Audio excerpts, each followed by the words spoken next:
नमस्कार, मैं सौरभ दीक्षित और आप देख रहे हैं विस्तक। प्राइवेट सेक्टर में नौकरी करने वाले करोड़ों लोगों के लिए बड़ी खबर सामने आई है। ये खबर चिंता बढ़ाने वाली है। दरअसल प्राइवेट नौकरी करने वालों के रिटायरमेंट फंड पर खतरा मंडरा रहा है।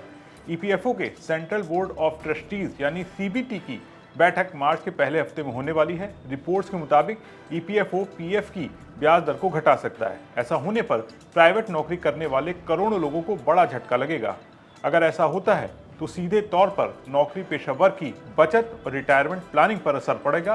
तो कितनी ब्याज दर घटाने की तैयारी है, इसका क्या असर पड़ेगा, इस वीडियो में हम आपको सब कुछ बताने वाले हैं, वो भी विस्तार के साथ। अगर आपकी सैलरी से हर महीने पीएफ कटता है और आप ये सोचकर चैन की सांस लेते हैं कि चलो रिटायरमेंट के लिए कुछ तो जुड़ रहा है, तो जरा ध्यान दीजिए, क्योंकि ईपीएफ की ब्याज दर पर खतरे के बादल मंडरा रहे हैं। खबर ये कि ईपीएफओ अगले महीने पीएफ की ब्याज दर घटा सकता है और अगर ऐसा हुआ तो इसका असर सीधे तौर पर आपके भविष्य के पैसों पर पड़ेगा।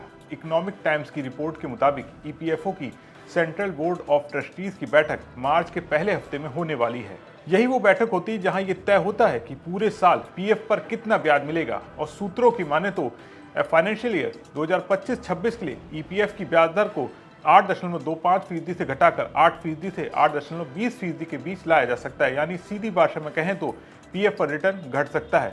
अब सवाल उठता है, अचानक सरकार ईपीएफओ पर ऐसा क्यों सोच रहे हैं?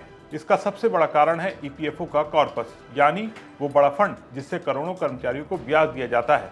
रिपोर्ट कहती है अगर ब्याज दर ज्यादा रखी गई तो ईपीएफओ का कॉर्पस धीरे धीरे खाली होने का खतरा है और इसी वजह से दर घटाने पर विचार चल रहा है। लेकिन यहाँ एक ट्विस्ट है। रिपोर्ट ये भी कहती है कि राजनीतिक मजबूरियां इस फैसले को रोक भी सकती हैं, क्योंकि आने वाले महीनों में कई बड़े राज्यों में चुनाव है। पश्चिम बंगाल, तमिलनाडु, असम, केरल, पांडुचेरी और चुनाव के वक्त लोगों के पीएफ का ब्याज घटाना सरकार के लिए राजनीतिक तौर पर खतरनाक हो सकता है। इसीलिए एक संभावना ये भी कि सरकार तीसरे साल भी 8.25% की दर को बनाए रखे। यानी अभी कुछ भी फाइनल नहीं है। आप समझते हैं पीएफ की ब्याज दर तय कैसे होती है? सबसे पहले ईपीएफओ की finance investment and audit committee यानी एफआईएसी फरवरी के आखिरी हफ्ते में बैठती है। ये कमेटी देखती है ईपीएफओ ने साल भर में कितना कमाया, निवेश कैसा रहा, फिर ये अपनी सिफारिश सीबीटी को भेजती है।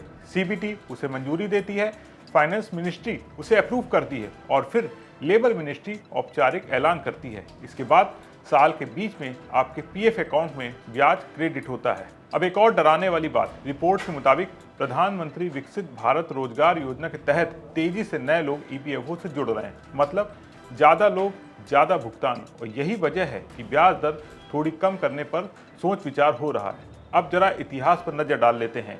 पिछले 10 सालों में पीएफ की ब्याज दर धीरे धीरे घटती गई है। 2014-15 में 8.8%, 2016 में 8.7%, 2022 में 8.1%, 2023-24 में 8.3% और 2024-25 में 8.3%। यानी ऊपर से देखने में छोटा फर्क लगता है, लेकिन लंबे वक्त में ये फर्क लाखों रुपए का हो जाता है।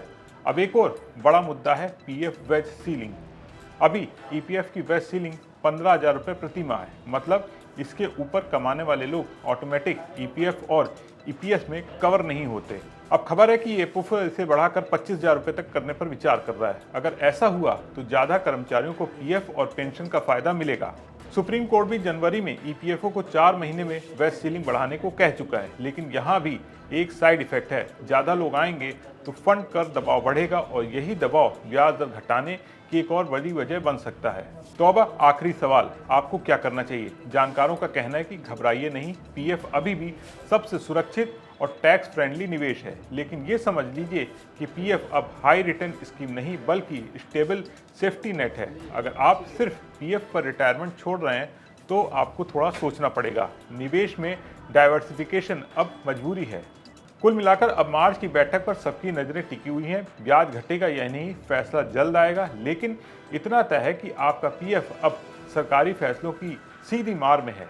आपका क्या सोचना है और आपको क्या लगता है पीएफ की ब्याज दर पर सरकार को क्या करना चाहिए? कमेंट करके जरूर बताएं और बिजनेस जगत की तमाम बड़ी खबरों को देखने के लिए बने रहें विस्तक के साथ।